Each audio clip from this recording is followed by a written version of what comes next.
পৰম শ্ৰদ্ধাৰ গণতন্ত্ৰৰ চতুৰ্থ স্তম্ভত নিয়োজিত সন্মানীয় সংবাদকৰ্মীসকল, পোনতে আজি যেহেতু বিশ্ব শিশু দিৱস, সেইবাবে মই সকলো শিশুলৈ পোনপ্ৰথমতে বিশ্ব শিশু দিৱসৰ আন্তৰিক কৃতজ্ঞতা জ্ঞাপন কৰিলোঁ। আজিৰ এই বিশেষ দিনটোত মই বজালী জিলাৰ এদিনৰ আৰক্ষী অধীক্ষক হোৱাৰ সুবিধাটি দিয়াৰ বাবে অসম চৰকাৰৰ মাননীয় মুখ্যমন্ত্ৰী ডক্টৰ হিমন্ত বিশ্ব শৰ্মা ছাৰ, অসম পুলিচৰ DGP হৰমিত সিং ছাৰৰ লগতে বজালী জিলাৰ জ্যেষ্ঠ আৰক্ষী অধীক্ষক সুমন চক্ৰৱৰ্তী ছাৰ, লগতে বজালী জিলাৰ অতিৰিক্ত আৰক্ষী অধীক্ষক ত্ৰিনয়ন ভূঞা ছাৰৰ লগতে ত্ৰিনয়ন ছাৰ আদি কৰি বজালী আৰক্ষী অধীক্ষক কাৰ্যালয়ৰ সমূহ কৰ্মকৰ্তাক ধন্যবাদ জনাইছোঁ। মোৰ সৰুৰে পৰাই আৰক্ষী অধীক্ষক হোৱাৰ মন, সপোনটো পূৰণ কৰিব পাৰিম নে নোৱাৰিম নাজানো, কিন্তু মনে প্ৰাণে চেষ্টা কৰিম। কিন্তু আজি মোক অসম চৰকাৰে দিয়া এইটো সুবিধা মই চিৰদিন মনত ৰাখিম। মোৰ জন্মক্ষণৰ লগত দেশ সেৱাৰ ভাৱ জড়িত হৈ আছে, কাৰণ মোৰ জন্ম 15 আগষ্টত। আশা কৰোঁ ভগৱানে মোক এই ক্ষেত্ৰত আশীৰ্বাদ প্ৰদান কৰিব। বৰ্তমান অসমত শিশু অধিকাৰ হত্যা চলি আছে। শিশুসকল ধৰণীৰ সম্পদ, সেয়েহে শিশুসকলৰ উজ্জ্বল ভৱিষ্যত গঢ়ি তোলাৰ বাবে প্ৰত্যেকগৰাকী অভিভাৱকে দায়িত্ব লোৱা উচিত।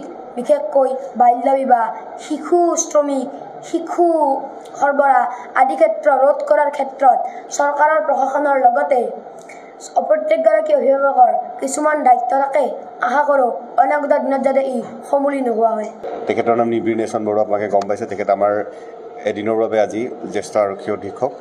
তেখেতৰ মন আছিলে সৰুৰ পৰা আৰক্ষীৰ পোচাকযোৰ পিন্ধাৰ, লগতে জ্যেষ্ঠ আৰক্ষী অধীক্ষক হিচাপে কাৰ্যনিৰ্বাহ কৰি ডিষ্ট্ৰিক্টখনৰ আৰু ৰাইজৰ সেৱা কৰাৰ, আৰু এই সূত্ৰে তেওঁ মাননীয় অসমৰ মুখ্যমন্ত্ৰী মহোদয়ক যোগাযোগ কৰিছিলে, অনুৰোধ কৰিছিলে, আৰু সেই সূত্ৰে আমাৰ DGP অফিচৰ দ্বাৰা মাননীয় DGP মহাশয়ৰ পৰামৰ্শ মতে আজি দিনটোত তেওঁক এই সুযোগ দিয়া হৈছে। আৰু এইখিনিতে উল্লেখযোগ্য যে আজি বিশ্ব শিশু দিৱস, ৱৰ্ল্ড চিলড্ৰেন ডে, আৰু আমি 14 নৱেম্বৰৰ পৰা 20 নৱেম্বৰ তাৰিখলৈকে চাইল্ড ৰাইটছ উইক হিচাপে শিশুৰ অধিকাৰ সপ্তাহ হিচাপে পালন কৰোঁ। গতিকে ইয়াৰ লগত সংগতি ৰাখি পেলাই আজি এটা শুভ ক্ষণত মই ক'ব বিচাৰিম যে এই বিশেষ পদক্ষেপটো লোৱা হৈছে। আৰু মই আশা কৰোঁ যে এই আজিৰ দিনটোত তেওঁৰ অভিজ্ঞতা বা আজিৰ দিনটোৰ যি মেমৰিজখিনি থাকিব, সেইখিনিয়ে তেওঁৰ ভৱিষ্যত জীৱনত অনুপ্ৰাণিত কৰিব। ভৱিষ্যত জীৱনত তেওঁ সঁচাকৈ এগৰাকী আৰক্ষী বিষয়া হিচাপে, তেওঁ আৰক্ষী অধীক্ষক হিচাপে, জ্যেষ্ঠ আৰক্ষী অধীক্ষক হিচাপে তেওঁ সমাজ সেৱাৰ সুযোগ পাব।